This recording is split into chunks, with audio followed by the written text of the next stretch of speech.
What's good, football fans? Back at you once again with another video. And I wanted to come on today and talk about a bright spot on our defense. There's not a whole lot of bright spots at the moment. Everybody's still trying to get on the same page.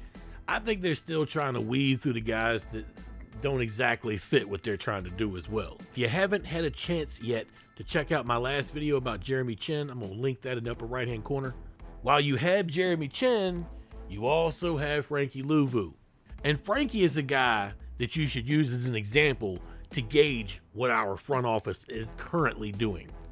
Also, if you haven't had a chance to, I talked about him coming out of preseason as well. I'll link that in the upper right hand corner right now. At any rate, I think this guy is one of the more underrated linebackers in the game right now. What I also like about him is he brings anger and violence and hostility and everything else to the line of scrimmage each time he attacks the ball.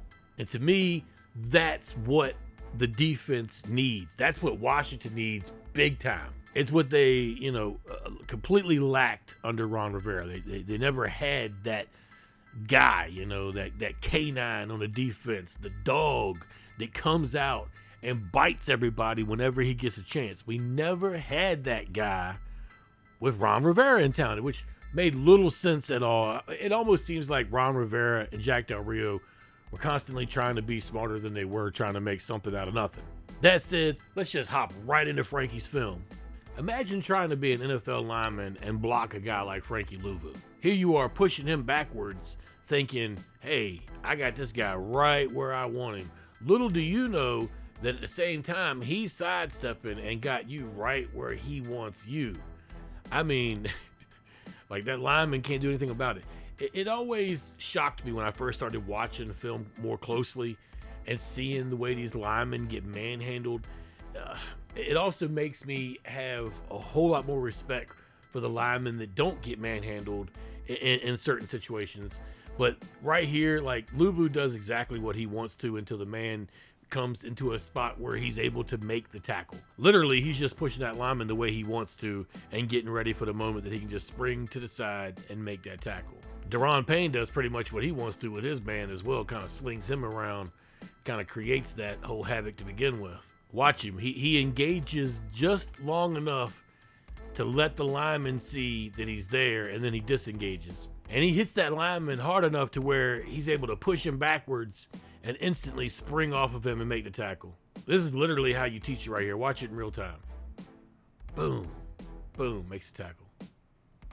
And the only reason why I'm really showing these plays right here, which are just basic tackles for him, is the way that he's able to just kind of lean on the lineman until he doesn't have to anymore, and then he makes the tackle. I like seeing that. And you can see that running back, when he hits him, you can see that running back doinks off of him. Like, he definitely hits him with some power right there. Watch it in real time. Pow. And that's not to say he's destroyed him or anything like that, but, he definitely stopped him. I saw this a couple times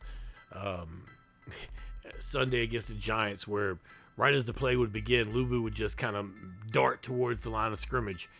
This particular play right here, he was offsides. The first time I saw it, I was like, yo! But yeah, this one right here is offsides. Plus, he also kind of helmet to helmeted there almost with with Daniel Jones right there. But yeah, it was definitely offsides. But this guy's definitely charged up and ready to go. He's able to come in and help finish this man off on this play right here. I actually saw somebody on Twitter arguing, saying that the man was never down right here when clearly he starts going backwards right there and the play ends. But, you can't tell these people nothing, especially these Giants fans. I've been telling those Giants fans for about 10 years now that they're like the new age Cowboy fans, All they can do is talk about yesteryear's titles when they haven't really done anything in the last decade. Now, I get it that Washington hasn't been all that good either. Actually, Washington hasn't been good at all. And yes, they've won titles since the last time we have, quite obviously. But they don't quite get it that their team hasn't been good in a while. They don't understand that they haven't won a division title in a long friggin' time now. Now, if you watch the Jeremy Chinn video, I've already talked about this play at length pretty much.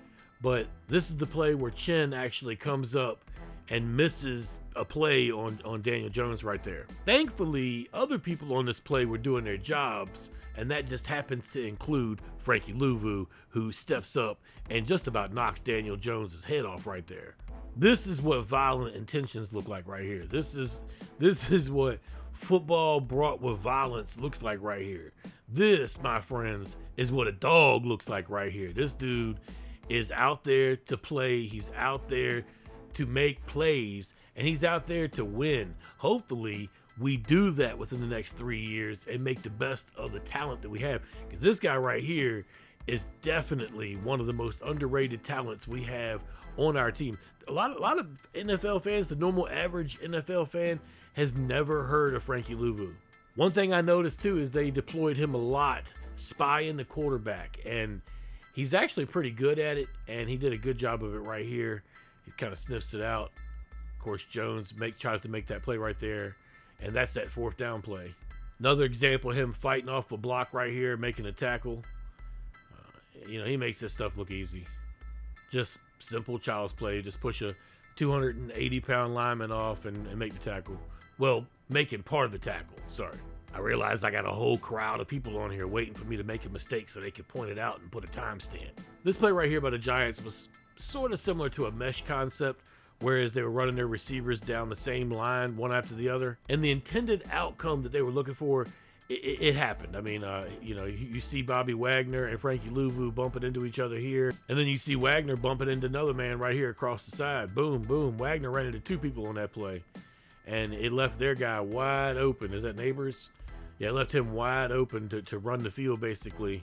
But you see what separates Luvu and other linebackers on the field at the same time right now is the fact that Frankie never gives up. Frankie keeps moving, and at the end right here, Frankie makes the tackle. Wow. I mean, and he clobbers his ass. Watch it back again in real time.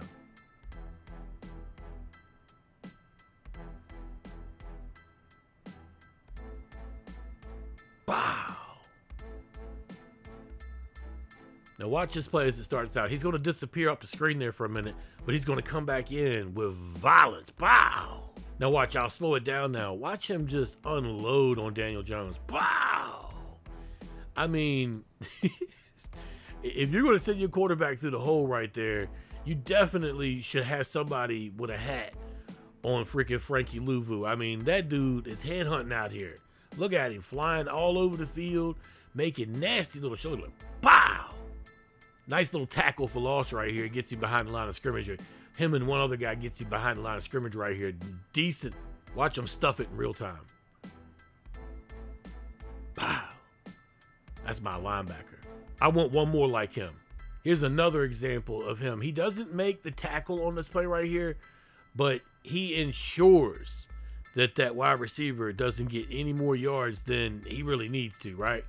Runs him down, pushes him out of bounds, and doesn't get a penalty here. Like, that's important to point out. As he's pushing him out of bounds, he doesn't put a hat on him and doesn't get a penalty, which in my opinion shows that he's smart enough to be able to pull up right there. I said something a second ago about him flying all over the field and making hits and knocking people's heads off. Yeah, here's another one. Pow! Watch it in real time. Frankie can hit, watch it. Pow! Technically speaking, that was a Quan Martin starting hit, like a pinball effect. Pow, pow. Another play right here where Frankie is on quarterback spy mode, and yeah, he does not let Daniel Jones get a single yard on this play and makes him ultimately have to throw it away. Had Danny Boy gone through with that, he'd have got nailed. And this is probably a quarter, maybe a half step from being the sack. Now, that running back definitely saved the quarterback from hitting the ground right there. Watch this play in real time. You'll see he's got some decent coverage skills too. I'm not trying to say he is the best coverage linebacker in the game, but he's got a good enough skill set to be able to cause issues.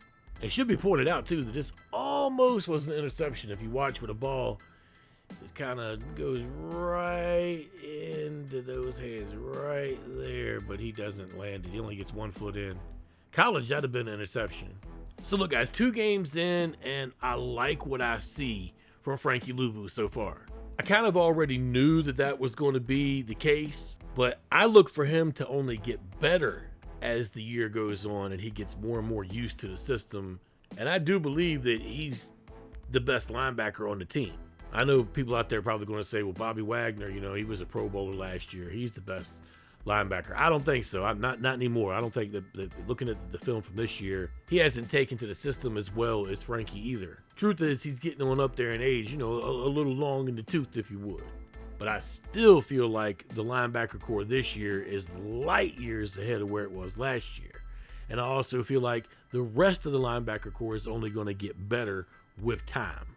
As long as they're showing effort right now in week 3 and not getting, you know, bulldog beat like every play, I'm looking forward to seeing how much better he gets as the season progresses. But at any rate, let me know what you guys are thinking. To me, it's always important to ask that because there might be a couple things that I miss in the film that you guys see. You can point out, we can talk about it or whatever. And I want to make it a point to say that I'm by no means perfect. I never said I was. And I don't mean for any of this to come off like I'm trying to sit out here and point out somebody's weak spots. I'm sitting here talking football. I like to talk football, and here we are. And if you like the video, do me a favor. Hit that thumbs up. And if you like this content, do yourself a favor. Reach up there and hit that subscribe button. Y'all take it easy. Peace.